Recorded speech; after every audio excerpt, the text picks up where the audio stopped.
Welcome. This is the New England Journal of Medicine. I'm Dr. Lisa Johnson. This week, May 30th, 2024, we talk about aficamten for obstructive hypertrophic cardiomyopathy, early blood pressure reduction in acute stroke, interferon-γ in autoimmune polyendocrine syndrome type 1, video laryngoscopy for intubation in neonates, hunger, thirst, and Buridan's ass, and global health law for a safer and fairer world, a review article on medical AI and human values, a case report of a man with a pustular rash, and perspectives on an approach toward a tobacco-free generation, on fair allocation of GLP-1 and dual GLP-1-GIP receptor agonists, on corporate medicine 2.0, and on snapshots. Aficamten for symptomatic obstructive hypertrophic cardiomyopathy by Martin Marin from Lahey Hospital and Medical Center, Burlington, Massachusetts.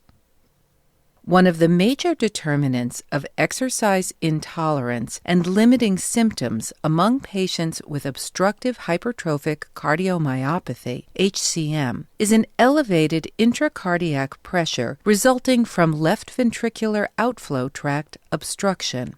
Aficamten is an oral selective cardiac myosin inhibitor that reduces left ventricular outflow tract gradients by mitigating cardiac hypercontractility. In this Phase 3 trial, 282 adults with symptomatic obstructive HCM were randomly assigned to receive aficamten or placebo for 24 weeks, with dose adjustment based on echocardiography results. The mean age was 59.1 years. 59.2% were men. The baseline mean resting left ventricular outflow tract gradient was 55.1 millimeters mercury, and the baseline mean left ventricular ejection fraction was 74.8%.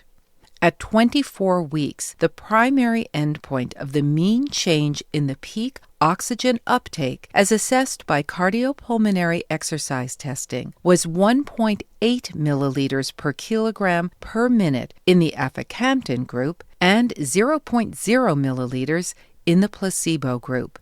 The results for all 10 secondary endpoints were significantly improved with aficamten as compared with placebo. The incidence of adverse events appeared to be similar in the two groups. Among patients with symptomatic obstructive HCM, treatment with aficamten resulted in a significantly greater improvement in peak oxygen uptake than placebo. Steve Amen from the Mayo Clinic, Rochester, Minnesota, writes in an editorial that in April 1964, leading cardiologists, cardiovascular surgeons, and pathologists convened in London for a 2-day symposium to discuss a relatively new disease entity that we now know as obstructive hypertrophic cardiomyopathy. Notable discussions included the results from invasive hemodynamic studies that had been carried out between 1960 and 1964. The results of those investigations indicated that the dynamic obstruction of the left ventricular outflow tract is intensified by increases in cardiac contractility, decreases in left ventricular afterload, and decreases in left ventricular preload. Now, in 2024, we continue to follow these principles to treat patients with symptomatic obstructive HCM. Beta blockers that don't have vasodilatory properties and non-dihydropyridine calcium channel blockers are the mainstay of first-line drug therapy. Now, Marin and co-authors provide more evidence about a new class of medications, negative inotropes that specifically target the underlying cellular pathophysiological mechanism of HCM-enhanced actin-myosin bonding. The trial showed that 24 weeks of treatment with aficamten resulted in a greater improvement in objective exercise capacity than placebo. The availability of cardiac myosin inhibitors as a tool for symptomatic patients with HCM is a benefit. Refining the appropriate role for these drugs should soon follow, with more clinical experience outside the clinical trial environment. It seems prudent to continue to use widely available, easy-to-use, cost-effective agents, including beta blockers and calcium channel blockers, as first-line therapy in most patients. If patients remain symptomatic or have side effects from these drugs, then all options should be discussed, including treatment with disopyramide or cardiac myosin inhibitors and invasive septal reduction therapy. Matching the best option to each patient is the key to long-term success. Intensive ambulance-delivered blood pressure reduction in hyperacute stroke by Gong Li from Shanghai East Hospital, China, and co-authors.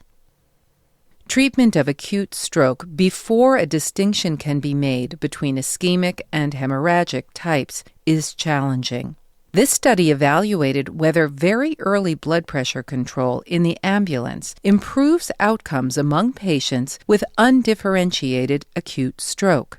2,404 patients with suspected acute stroke that caused a motor deficit and with elevated systolic blood pressure, at least 150 millimeters mercury, who were assessed in the ambulance within 2 hours after the onset of symptoms, were randomly assigned to receive either immediate treatment to lower the systolic blood pressure with a target range of 130 to 140 millimeters mercury or usual blood pressure management. Stroke was subsequently confirmed by imaging in 2,240 patients, of whom 46.5% had a hemorrhagic stroke. At the time of patients' arrival at the hospital, the mean systolic blood pressure in the intervention group was 159 millimeters mercury, as compared with 170 millimeters mercury in the usual care group. However, overall, there was no difference in functional outcome between the two groups, common odds ratio 1.00. And the incidence of serious adverse events was similar in the two groups. Pre-hospital reduction of blood pressure was associated with a decrease in the odds of a poor functional outcome among patients with hemorrhagic stroke, common odds ratio 0.75, but an increase among patients with cerebral ischemia, common odds ratio 1.3. In this trial, pre-hospital blood pressure reduction did not improve functional outcomes in a cohort of patients with undifferentiated acute stroke, of whom 46.5% subsequently received a diagnosis of hemorrhagic stroke. In an editorial, Jonathan Edlow from Beth Israel Deaconess Medical Center, Boston, writes that the trial by Lee and co-authors showed no benefit of very early blood pressure reduction in patients with acute stroke. Several aspects of this trial potentially limit the generalizability of the findings to other settings. First, nearly all the patients were treated with urapidil, an alpha-1 receptor blocker that is unavailable in the United States. Second, almost all the patients were of Han Chinese ethnicity. Third, the roughly even split between patients with intracerebral hemorrhage and those with acute ischemic stroke is unusual, even in a Chinese population.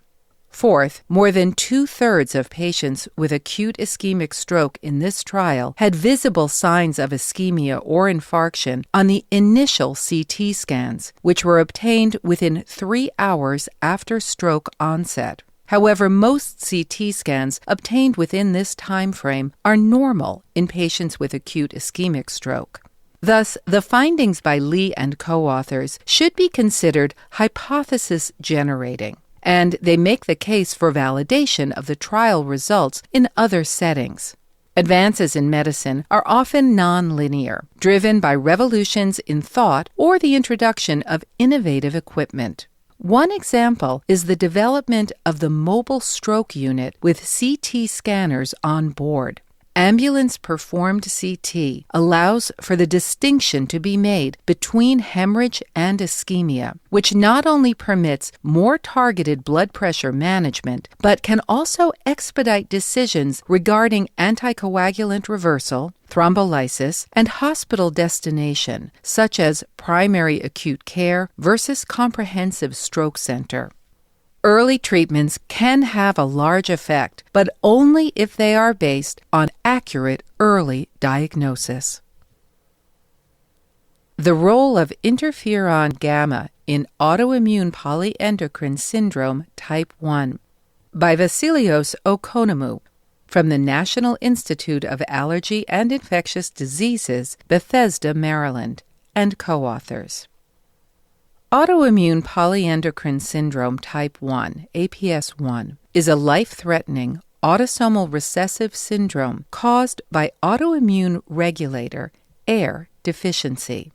In APS1, self-reactive T cells escape thymic negative selection, infiltrate organs, and drive autoimmune injury. The effector mechanisms governing T-cell-mediated damage in APS1 remain poorly understood. These investigators first examined whether APS1 could be classified as a disease mediated by interferon-γ. Then, in a mouse model of APS1, treatment with the Janus kinase JAK inhibitor ruxolitinib was associated with prolonged survival and decreased T-cell infiltration in multiple tissues. In parallel, the investigators used ruxolitinib to treat 5 patients with APS1. Ruxolitinib treatment of 5 patients with APS1 led to decreased levels of T-cell-derived interferon-γ, normalized interferon-γ and CXCL9 levels, and remission of alopecia, oral candidiasis, nail dystrophy, gastritis, enteritis, arthritis, Sjogren's-like syndrome, urticaria, and thyroiditis. No serious adverse effects from ruxolitinib were identified in these patients during the study. These findings indicate that APS1, which is caused by AIR deficiency, is characterized by excessive multi-organ interferon-γ-mediated responses. The responses of the 5 patients treated with ruxolitinib to inhibit JAK constituted promising results. In a Science Behind the Study editorial, Maureen Su from the David Geffen School of Medicine at the University of California, Los Angeles, writes that this study, along with a previously published complementary report of the effects of ruxolitinib in another cohort of patients with APS1, provides compelling evidence that a clinical trial is warranted for testing JAK inhibition in APS1. Such a trial will be particularly important for delineating potential toxic effects, given the observation that infection with Pneumocystis jirovecii was noted in a patient with APS1, and that the infection cleared with ruxolitinib discontinuation. Ruxolitinib is currently approved by the Food and Drug Administration for multiple autoimmune and inflammatory indications, such as graft-versus-host disease. Thus, the safety and efficacy of ruxolitinib in these conditions is well known. The FDA recently issued a warning that certain JAK inhibitors may increase the risk of serious heart-related events, cancers, blood clots, and death. So it will be important to determine whether these toxic effects are seen in the treatment of patients with APS1. An additional implication of this study is that ruxolitinib may be effective in treating certain common forms of clinical findings, even outside of APS1. For example, the remission of thyroiditis and Sjogren's-like syndrome suggests that ruxolitinib may be beneficial for isolated forms of these conditions. Finally, it is well documented that ruxolitinib and other JAK inhibitors have off-target effects in dampening additional signaling pathways. The mechanism through which ruxolitinib prevents disease manifestations in APS-1 therefore needs further investigation. Video versus direct laryngoscopy for urgent intubation of newborn infants by Lucy Gerrity from the National Maternity Hospital, Dublin, Ireland, and co-authors. Repeated attempts at endotracheal intubation are associated with increased adverse events in neonates. When clinicians view the airway directly with a laryngoscope, fewer than half of first attempts are successful. The use of a video laryngoscope, which has a camera at the tip of the blade that displays a view of the airway on a screen, has been associated with a greater percentage of successful intubations on the first attempt than the use of direct laryngoscopy in both adults and children. In this study, 214 neonates of any gestational age who were undergoing intubation in the delivery room or neonatal intensive care unit NICU, were randomly assigned to the video laryngoscopy group or the direct laryngoscopy group. 29% of the patients were intubated in the delivery room, and 71% were intubated in the NICU. Successful intubation on the first attempt occurred in 74% of the patients in the video laryngoscopy group and in 45% of the patients in the direct laryngoscopy group. The median number of attempts to achieve successful intubation was 1 in the video laryngoscopy group and 2 in the direct laryngoscopy group. The median lowest oxygen saturation during intubation was 74% in the video laryngoscopy group and 68% in the direct laryngoscopy group. The lowest heart rate was 153 beats per minute and 148, respectively. Among neonates undergoing urgent endotracheal intubation, video laryngoscopy resulted in a greater number of successful intubations on the first attempt than direct laryngoscopy. Medical Artificial Intelligence and Human Values. A review article by Kun-Sing Yu from Harvard Medical School, Boston, and co-authors. Recent progress in generative artificial intelligence has given rise to large language models, LLMs, that can be prompted to craft persuasive essays, pass professional competency examinations, and write patient-friendly, empathetic messages. Amid growing recognition of the capabilities of LLMs, many people have expressed concerns about their use in medicine and healthcare, citing known risks of confabulation, fragility, and factual inaccuracy. As these risks are measured and mitigated, some of the unresolved questions that are coming into focus concern the human values that will remain embedded in AI models, both in their creation and in their use, and how the values of an LLM may not align with human values, even if LLMs no longer confabulate and have been scrubbed of obvious toxic output. Such human values pertain broadly to the principles, standards, and preferences that reflect human goals and guide human behaviors. LLMs and new foundation models, as technically impressive as they are only the latest incarnation in a long line of probabilistic models that have been integrated into medical decision-making, which have all required that their creators and implementers make value judgments. As large language models and other artificial intelligence models are used more in medicine, ethical dilemmas can arise depending on how the model was trained. A user must understand how human decisions and values can shape model outputs. Medical decision analysis offers lessons on measuring human values. Additionally, a large language model will respond differently depending on the exact way a query is worded and how the model was directed by its makers and users. Caution is advised when considering the use of model output in decision-making. a 20-year-old man with a pustular rash. A case record of the Massachusetts General Hospital by Dimitri Daskalakis and co-authors. A 20-year-old man was evaluated for a pustular rash. 3 days earlier, the patient noticed a pustular rash on the left forearm that stung while he was taking a shower. He was a student athlete and was evaluated by an athletic trainer who referred him to the student health clinic. The next day, the rash had progressed to involve the right arm. He received prescriptions for oral trimethoprim sulfamethoxazole and topical mupirocin.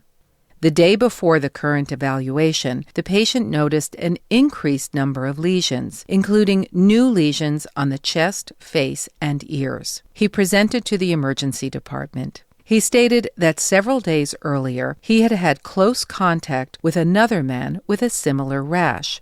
The patient was a student and lived in a dormitory on campus. He was on the wrestling team. On examination, the patient had dozens of grouped raised vesiculopustular lesions with erythematous bases at various stages of development. Some of the lesions were more pustular, some were umbilicated, and others had a scab or eschar. Some areas of confluence were present. Outbreaks of herpes simplex virus type 1 infection that are caused by close physical contact in the context of wrestling, also known as herpes gladiatorum, have been reported and are not infrequently observed. This diagnosis is suggested by the presence of vesicular lesions in wrestlers in body areas that make contact with their opponents. The distribution of the lesions is classic and correlates with some of the common skin exposures expected in wrestling maneuvers, while the wrestler is wearing a wrestling singlet. A swab of one of the lesions was positive for HSV-1. Thirst, hunger, and nephrogenic diabetes insipidus. A Clinical Implications of Basic Research by Daniel Bichet from the University of Montreal, Canada, and Detlef Bockenhauer from the University Hospital, Leuven, Belgium. Thirst is powerful. This notion is dramatically illustrated by the drinking behavior of children with nephrogenic diabetes insipidus, a condition that is characterized by the unresponsiveness of the kidneys to arginine vasopressin, resulting in large water losses. If water is withheld for any reason, affected children will drink from anything available in order to satisfy their profound thirst: the bathtub, street puddles, flower vases, or even the toilet. Other clinical manifestations in affected children can include growth faltering, lack of growth due to inadequate calorie intake, and ADHD, the causes of which are incompletely understood. Recently, Richman and co-authors provided insight into the neuronal basis of thirst, how it competes with hunger, and how these sensations affect overall brain activity. In response to Jean Buridan, a Parisian 14th century philosopher who wrote about the inability to choose between two courses of action if both are judged to be equally good, a thought experiment was proposed wherein a donkey with equal levels of hunger and thirst, placed precisely midway between a stack of hay and a pail of water, would die owing to this inability to choose. This theoretical donkey is now known as Buridan's ass. Richman and colleagues developed what they dubbed Buridan's assay, in which a food and water-restricted mouse is provided with two equally accessible reward spouts that contain liquid food in one and water in the other. As one urge starts to become satisfied, the landscape shifts, favoring the other urge. The mouse acts accordingly and alternates between drinking and eating until both urges are fully satisfied. Global Health Law for a Safer and Fairer World, a Medicine and Society article by Sam Halabi from Georgetown University Law Center, Washington, D.C., and co-authors. Once considered defeated by modern medicine, infectious diseases continue to devastate populations worldwide. The COVID-19 and Mpox pandemics recently joined the HIV pandemic and outbreaks ranging from Zika and Ebola to wild polio. Advances in synthetic biology may create opportunities for cutting-edge interventions, but they also introduce risks from accidental or intentional releases of pathogens. Recent health emergencies have revealed major gaps in the rules of global cooperation and the institutions overseeing them. During this May, the World Health Assembly will consider adopting a historic pandemic treaty and revised international health regulations. These could transform global health governance for a post-COVID era.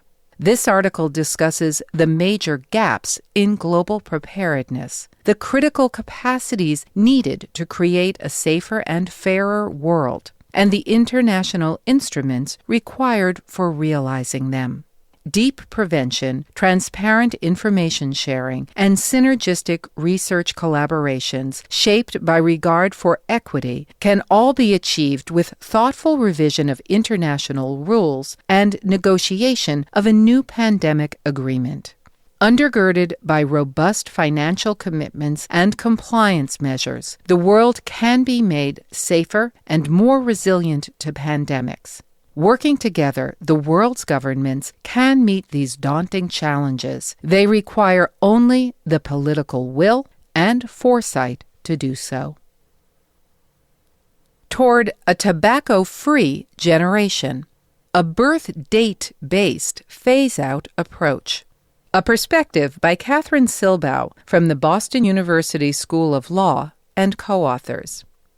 Despite decades of public health efforts and advances in cessation treatments, smoking is still the leading cause of preventable disease, disability, and death in the United States. Smoking kills more people in this country than HIV, drug overdoses, alcohol use, motor vehicle crashes, and firearm-related injuries combined. Governments worldwide have tried to reduce tobacco use. In a development that could signal a new direction for tobacco regulation, one U.S. town's policy aimed at creating a tobacco-free generation has successfully withstood legal challenge. The bylaw, passed by Brookline, Massachusetts, gradually phases out commercial tobacco by banning the sale of nicotine products to anyone born on or after January 1, 2000. One of the authors of this perspective co-sponsored the bylaw. Eventually, no one will be old enough to purchase nicotine products. Tobacco retailers sued Brookline over the bylaw. A unanimous March 2024 Massachusetts Supreme Judicial Court decision upholding the tobacco-free generation bylaw may now boost its viability as a model for other local and state governments.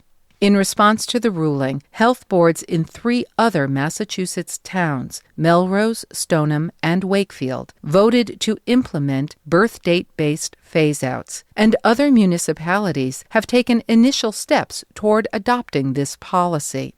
The concept of a birth date-based phase-out of commercial tobacco has drawn attention worldwide. These authors believe the bylaw and the court's decision offer a proof of concept for birth date-based phase-out laws.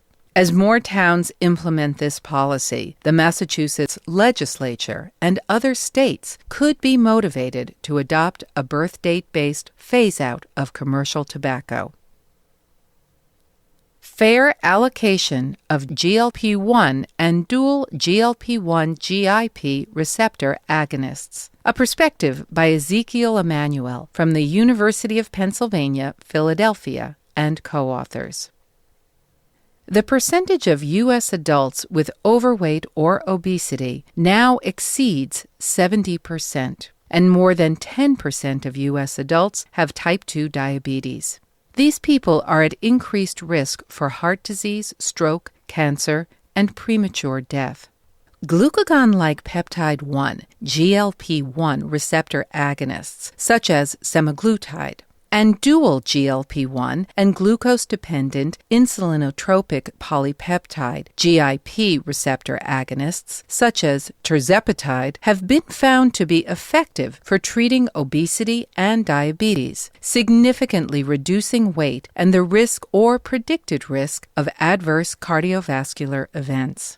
However, there is a global shortage of these medications that could last several years and raises questions about how limited supplies should be allocated. Belgium, Britain, and other countries have banned or discouraged use of GLP-1 receptor agonists for weight loss in order to prioritize use for diabetes. No U.S., state, or federal agency has released similar guidance, although some health plans have restricted use for obesity, and Medicare doesn't cover these or other drugs for weight loss. Consequently, in the U.S., allocation of these drugs has been largely on a first-come, first-served basis and has often depended on people's ability to pay, which has produced racial, ethnic, and socioeconomic inequities. These authors propose a fair allocation framework for evaluating the ethics of current practices and which could guide governments, professional societies, and physicians in allocation decisions. Visit NEJM.org to view the proposal. The framework rests on 4 values: benefiting people and preventing or reducing harm, acting with equal moral concern, prioritizing disadvantaged people, and rewarding social contribution. Corporate Medicine 2.0 Special Purpose Acquisition Companies in the United States. A perspective by Nishant Uppal from Brigham and Women's Hospital and Zirhui Song from Harvard Medical School, both in Boston. Healthcare firms accounted for nearly 18% of all newly publicly listed companies in the United States between 2014 and 2020, according to the Federal Reserve. Acquisitions of U.S. healthcare entities by private equity firms have come under scrutiny, but the back end of corporate acquisitions, the exit strategy, has remained largely ignored, despite arguably being more important in the long run. Private equity firms typically sell acquired entities to another private company within 3 to 7 years. Increasingly, however, a different corporate exit strategy, going public, has emerged in healthcare. Going public has typically involved listing shares of the acquired entity on a stock exchange. But a new approach, which entails establishing so-called special purpose acquisition companies, SPACs, is increasingly being used to enable private healthcare companies to be publicly listed. Private healthcare companies typically go public by means of an initial public offering, IPO. This approach involves distributing ownership among members of the public who buy shares of the company. A substantial risk associated with IPOs, however, is lack of public interest, which can result in low initial share prices and therefore a smaller than desired amount of cash raised. Increasingly, healthcare companies are instead going public by merging with a SPAC, a shell company that is usually involved in few or no business activities, such as production or service delivery. SPACs are created by a sponsor, usually a private equity fund or a large company, which raises capital using an IPO. According to PitchBook, between 2012 and 2021, the number of SPACs in all industries combined increased from 36 to 1,080, and the total capital raised by SPACs grew from $969 million to $195 billion per year. SPACs are increasingly used in healthcare, including in the pharmaceutical, health technology, and digital health sectors. Most SPACs complete a merger within 18 to 24 months. The effects of SPACs on ownership of healthcare entities, prices, and clinical outcomes require monitoring. Snapshots. A perspective by Bernard Trappe from the University of Minnesota, Minneapolis, as told from the perspective of the author.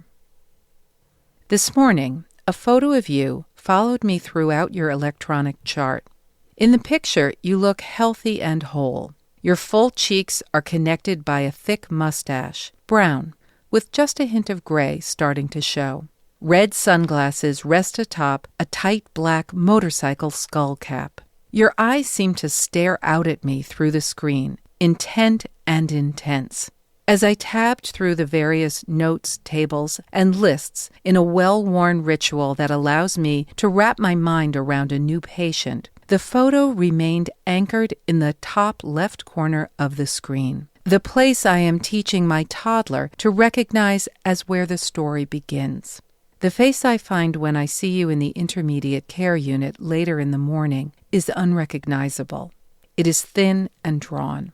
Deep shadows fill caverns etched by years of illness. Your mustache is gone, replaced by the bridle string the gastroenterologists used to secure your feeding tube.